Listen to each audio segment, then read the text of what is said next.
برات میرے عزیزو یہ بڑی بابرکت اور مقدس رات ہے۔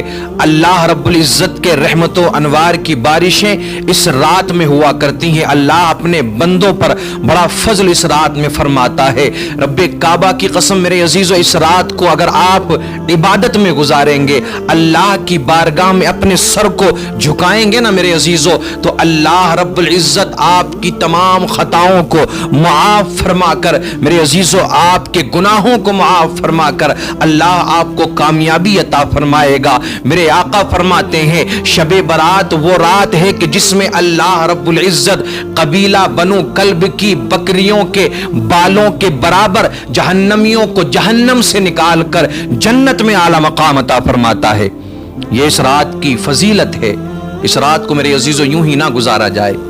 ادھر ادھر گھوم کر سیر و تفریح کرنے کے بعد میں ایک مسجد سے دوسری مسجد کے راستے ناپنے کے باوجود ایک ہی مسجد میں ٹھہر جائیں یا ایک ہی جگہ پر ٹھہر کر اپنے رب کی بارگاہ میں سجدہ کریں، اللہ کی کثرت سے عبادت کریں۔ یہ رات گھومنے پھرنے کی رات نہیں ہے۔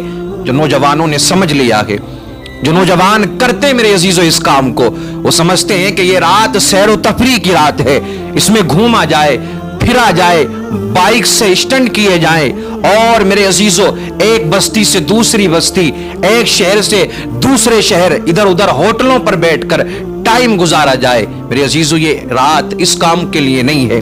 جو ہم نے سمجھ لیا ہے، آؤ اس رات کو میرے عزیزو اللہ کی عبادت میں گزارو۔ یہ رات تمہیں ملی ہے تو اللہ کا شکر ادا کرو کہ اللہ نے یہ تمہیں توبہ کی رات عطا فرمائی ہے۔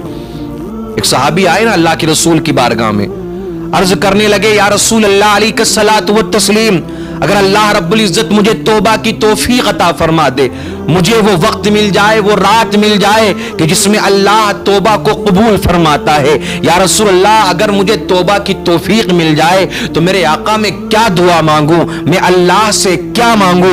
آؤ میرے عزیزو آپ بھی اس بات پر عمل کرنے کی کوشش کریں۔ میرے آقا نے ارشاد فرمایا اگر تمہیں وہ رات مل جائے کہ جس میں اللہ اپنے بندوں کے گناہوں کو معاف فرماتا ہے، اپنے بندوں کی توبہ کو قبول فرماتا ہے، میرے آقا فرماتے ہیں اگر تمہیں وہ رات مل جائے نا تو اللہ سے 4 چیزوں کو مانگنا، 4 چیزوں کو اللہ سے مانگنا۔ صحابی عرض کرتے ہیں یا رسول اللہ علیک الصلاۃ والتسلیم، وہ 4 چیزیں کون سی ہیں؟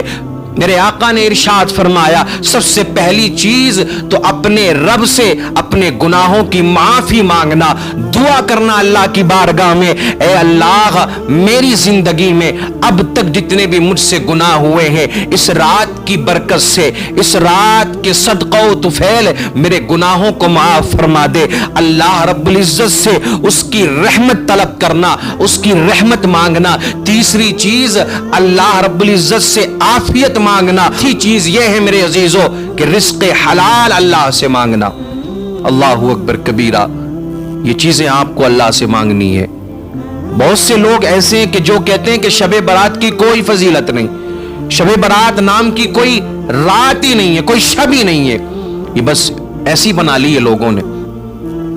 ایسے بھی لوگ ہیں اور بہت سے ایسے میرے عزیزوں کہ جو بہت زیادہ شب برات کے تعلق سے، شب برات کے حوالے سے بہت زیادہ انہوں نے رسم و رواج کی باتیں، بہت زیادہ ایسی چیزیں ایڈ کر رکھی ہیں کہ جس کا نہ کسی حدیث سے کوئی تعلق ہے، نہ قرآن سے کوئی تعلق ہے۔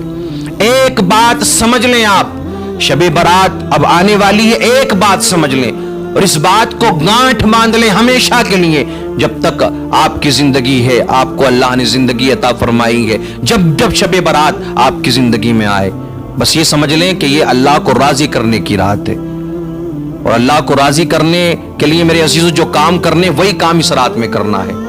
اللہ راضی ایسے نہیں ہوگا کہ آپ پوری رات شب برات میں جاگتے رہے، ایک سجدہ آپ نے نہیں کیا، آپ ایک مزار سے دوسرے مزار جا رہے ہیں، مزار پر حاضری دینا یہ بری بات نہیں ہے، آپ ایک جگہ سے دوسری جگہ جا رہے ہیں، ایک ہوٹل سے دوسرے ہوٹل، بہت سارے 10-5 لوگ مل گئے، 10-5 دوست ملے، الگ الگ بائک پر بیٹھ کر، الگ الگ سواریوں پر سیر و تفریح کرنے۔ یہ صرف جاگنے کی رات نہیں ہے کہ بس جاگنے سے آپ کو سب کچھ مل جائے گا، نانا میرے عزیز، اس رات کا واحد مقصد ہے اللہ کی عبادت کرنا، نفلی عبادت کرنا اور اپنے رب کو راضی کرنا. بس یہ سمجھ لیں آپ. ہوتا کیا ہے میرے عزیزو، جب بھی یہ رات آتی ہے نا، جب یہ شعبان کا مہینہ آ جاتا ہے تو لوگ یہ سمجھتے ہیں کہ اب یہ بہت بڑا تہوار ہمارے لیے آ رہا ہے. شب برات کو ایک تہوار کی شکل میں دیکھا جاتا ہے، ایک منانے والی رات لوگ سمجھتے ہیں، لیکن ایسا نہیں ہے میرے عزیزو. یہ صرف اللہ کو راضی کرنے کی رات ہے. اب پٹاخے پھوڑے جا رہے ہیں اور بہت ساری رسم و رواج بنا رکھی ہیں کہ جس کے شوہر کا انتقال ہو گیا ہے وہ عورت سج کے سور کے بیٹھے گی، اس کا یہ عقیدہ ہے کہ اس کے شوہر کی روح آئے گی اس کے لیے، اور نہ جانے کتنی خرافات جو اس رات کے حوالے سے ہم نے جوڑ رکھی ہیں. تو ان ساری چیزوں کو ختم کیا جائے. پٹاخے پھوڑنا، بچوں کو پیسے دینا اس کام کے لیے.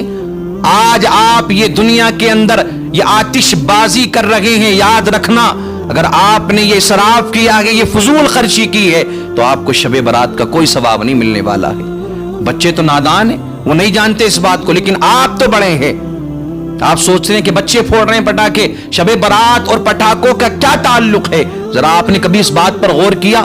آج آپ دیکھیں میرے عزیزو، شب برات میں پٹاخوں کی ایسے آواز آتی ہے جیسے دیوالی کے موقع پر میرے عزیزو غیر مسلم پٹاخے پھوڑتے ہیں نا، ایسا لگتا ہے میرے عزیزو کہ یہ مسلمانوں کو کیا ہو گیا ہے.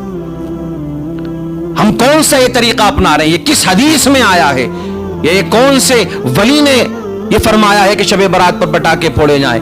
یہ کون سی نیک ہستی نے یہ بات کہی ہے؟ شب برات پر پٹاخے پھوڑ کر میرے عزیزو آپ اپنی قبر کے اندر آگ کا انتظام کر رہے ہیں. اور آتش بازی کرنا تو ویسے بھی جائز نہیں ہے، چاہے وہ شب برات ہو چاہے وہ کوئی اور موقع ہو. تو یاد رکھیں، صرف ایک نیت رکھیں، صرف اللہ کو راضی کرنے والی رات ہے. اور یاد رکھنا اس کے علاوہ اگر آپ کوئی کام کرتے ہیں، اس کے علاوہ اگر کوئی فضول خرچی کرتے ہیں یا کوئی رسم ایڈ کرتے ہیں اور اس سے اور لوگ بھی جڑتے ہیں تو اس کا حساب قیامت کے دن آپ کو دینا پڑے گا.